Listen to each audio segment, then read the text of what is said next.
Bim badaboum, Empire Digital, nouvelle petite vidéo, prospection immobilière. Je sais que vous avez aimé la dernière vidéo. J'ai oublié un petit peu la vue qu'on a derrière là, regardez. Je sais pas si vous voyez bien dans les jardins des gens. Là, je trouve qu'on est sur les maisons qui sont absolument sublimes. J'ai oublié ma perche à selfie, les amis. Donc je tiens le téléphone à la main. Voilà, je suis venu ici pour prospecter, pour acheter un terrain. Et je suis tombé sur ce petit bijou, cette petite rue qui ne paye pas de mine. Et vous avez que des maisons de ouf. Avec que surtout des terrains de ouf, avec des vues de ouf quoi. Regardez-moi ça, regardez la vue, je sais pas si vous voyez la vue de folie qu'il y a. Et j'espère qu'il n'y a pas des gens qui vont sortir pour venir me dire d'arrêter de filmer parce que il y a quand même une barrière, regardez celle-ci comme elle est belle. Je sais pas si vous voyez celle-là comme elle est jolie quoi. Et puis la vue quoi depuis le jardin. Imaginez vous lever le matin Empire Digital, vous posez dans votre jardin. Ça c'est incroyable. Je sais pas si on voit bien sur la caméra mais à quel point le jardin est nickel quoi. Chaque centimètre carré d'herbe est taillé. Celui-ci, regardez. Regardez celui-là, la vue qu'il a sur toute la ville de Cluj. C'est un truc de fou furieux. Là, il y en a encore un avec un jardin de folie. Je vais pas monter trop haut parce que je suis monté tout à l'heure. Il y a un clébard qui a l'air assez vénère et qui gueule. Regardez celle-ci par exemple. Je vais essayer de... Hop, regardez celle-ci.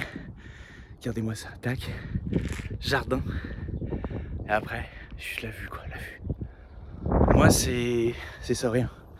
Je parle pour moi là, je parle pas pour faire Airbnb là. Pour ceux qui suivent un petit peu mes aventures sur Airbnb, c'est pas le même critère. Ici, la vue. Oh là là.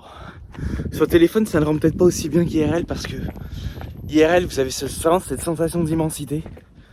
Encore lui, il a décidé de planter des trucs dans son jardin parce que, en fait, des fois, les gens, je sais pas comment ils font pour gagner de l'argent, mais ils débarquent ici. Et ça, c'est des baraques qu'ils doivent avoir à vue de nez. On doit mouiller 700 000 €. On doit mouiller. Entre 5 et 700 000 balles. Évidemment, si vous achetez le terrain, vous faites construire, ça va revenir moins cher. Mais là, fini comme ça, exactement comme ça, clé en main, je pense qu'on est autour de 700 000 €. Regardez ça. Il a quoi comme bagnole? Il a 2 BM. Ils aiment bien les BM ici. Je sais qu'en France, on n'aime pas trop les voitures allemandes parce que... Ah non, pardon, il a une Mercedes et une BM. Ça fait kéké, soi-disant, mais ici, les Roumains n'ont pas du tout honte. Quand ils ont de l'argent, ils achètent des Allemandes. Voilà. Les Allemandes, ou certains, quand ils ont vraiment beaucoup d'argent, ils achètent des Italiennes. Voilà. Et on a encore celle-ci qui est absolument sublime. Je la trouve vraiment jolie, celle-là. Regardez-moi ça. Je sais pas si vous voyez. Donc voilà, petite rue là. En fait, j'ai fait quoi? J'ai pris ma carte. J'ai regardé emplacement sur une colline, orientation sud, et je suis allé. Et les mecs, enfin quand vous allez dans des endroits comme ça, après je suis passé aussi un peu plus bas dans une baraque. C'était pas vraiment un petit lotissement comme celui-là, c'était une baraque toute seule. Mais là par contre c'est une baraque qui devait valoir, je sais pas, à vue de nez 2-3 millions. Vue de folie, piscine dans le jardin. Moi ça m'inspire vraiment de voir ces maisons là. Là je sais pas si vous pouvez voir vraiment sa maison. Encore une fois, hein, c'est des grosses maisons, en général les grands-parents sont là quand les enfants travaillent. Donc si je traîne trop à parler en français, à filmer, les gens vont se dire qu'est-ce qu'ils foutent devant chez nous. Barbecue et tout, ils plantent aussi. Donc je disais oui, pourquoi ils plantent? C'est pour que les grands-parents s'ennuient pas. Parce que le mec s'il a de l'argent pour acheter une maison comme ça, il a pas besoin de planter tout de suite. Mais les grands-parents s'ennuient. Donc des fois, c'est un peu dans la culture roumaine, c'est une culture famille. Les gars achètent une énorme baraque et ils font venir les grands-parents dedans. Et la vieille, elle va planter ses haricots, ces trucs comme ça. C'est pas le cas de toutes les maisons, mais certaines ont décidé de faire ça. Et donc voilà, donc conclusion de cette vidéo. Ça fait que 4 minutes, mais ça va me blablater plus longtemps. J'aime beaucoup ce petit quartier. Regardez ce que ça donne depuis en bas.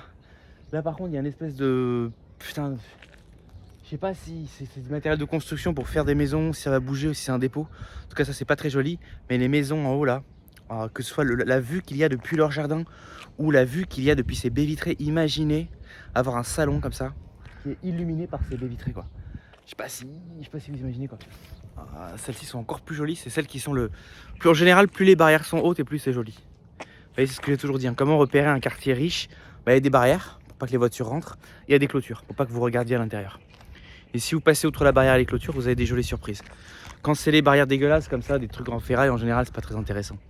Mais voilà, mon quartier intéressant, un quartier en devenir sans doute qui va ensuite être upgradé de plus en plus. Encore que comme les maisons doivent coûter très cher, ça va pas non plus des quartiers qui qui seront très peuplés. À mon avis, ça restera un endroit qui sera discret, où vous aurez une maison par-ci, une maison par-là, quelques petits lotissements de gens friqués qui veulent avoir une belle vue, une belle maison, un beau terrain. Et voilà, donc je suis venu en prospection pour chercher quelque chose pour moi et je suis tombé là-dessus et je tenais à vous le partager en Pierre Digital. Donc évidemment, comme je le disais tout à l'heure, c'est pas la même chose pour Airbnb. N'allez pas dans des endroits comme ça. Enfin, ça dépend. Dans certaines villes, dans certains endroits, les maisons, les belles maisons peuvent faire un carton sur Airbnb. C'est en particulier le cas aux États-Unis. Mais ici, moi, je préfère me concentrer sur le centre-ville. Mais reparlons maison, reparlons immobilier. Vous avez vu là, il y a une route en fait qui est même pas faite ici. Elle est en gravier quoi. Et le gars, il a juste, il a fait construire ce lotissement quoi. Donc à droite et à gauche, bam, une route. Il a fait des maisons. On voit pas les maisons qui sont sur cette partie-là alors que c'est les plus belles, c'est dommage. Bon là, il y a le truc dégueulasse avec le stockage, mais enfin, je suppose que ça ne se voit pas quand tu es dans une de ces maisons-là, en particulier celles qui sont là. Je sais pas si je mets en haut comme ça, vous pouvez bien voir. Ah, attention, vous avez vu sur la vidéo. Et voilà, imaginez le matin, là il va rentrer chez lui, le gars avec son Ford. Imaginez le matin, arriver ici et tout simplement vous posez dans votre jardin quand c'est l'été, petit cappuccino fait par comment dirais-je, la gouvernante qui vous fait un petit cappuccino. Et puis là vous avez vu sur la ville, il vous reste plus qu'à cogiter quoi. Cogiter des idées de business, cogiter ce que vous voulez quoi. Mais ça c'est, enfin voilà, avoir un panorama comme ça sur la ville, est-ce que ça donne pas l'impression de dominer finalement toutes ces petites fourmis qui se lèvent le matin pour aller travailler, alors que vous êtes sur votre terrain immense, jardin qui architecte d'intérieur, le jardin qui est fait par un paysagiste, les équipes qui viennent toutes les semaines pour faire la pelouse, les petites plantes et tout. Je sais pas si vous avez bien vu parce que j'ai essayé de filmer un peu vite, je voulais pas que quelqu'un sorte, mais les petites allées sont travaillées, il y a des petites plantes et tout symétriques et tout machin, c'est un truc de fou. Et voilà, vous avez ça, c'est juste cette vision là tous les matins. Imaginez l'impact que ça a sur votre esprit quoi.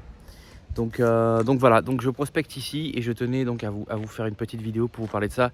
Dites-moi ce que vous en pensez en commentaire. Alors je regarderai les prix peut-être un peu plus tard, peut-être je upgraderai la description de la vidéo avec les vrais prix. Mais à vue de nez ici on est à mon avis, avec la taille des terrains, 700 000 € minimum. Voilà. Les prix explosent dans cette ville, c'est un truc démentiel, que ce soit les loyers, que ce soit les loyers pour un appartement, une pièce sans centre-ville, ou les prix pour des belles maisons comme ça dans certains quartiers, tout explose ici.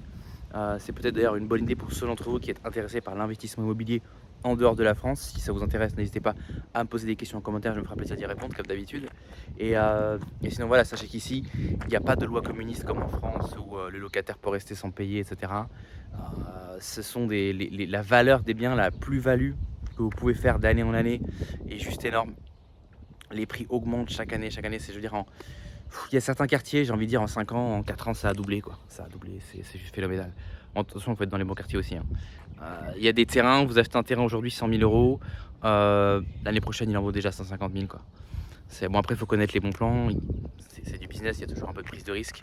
Mais voilà, dites-moi ce que vous en pensez en commentaire et on se retrouve la prochaine fois pour une nouvelle vidéo sur Pierre Digital. Ciao.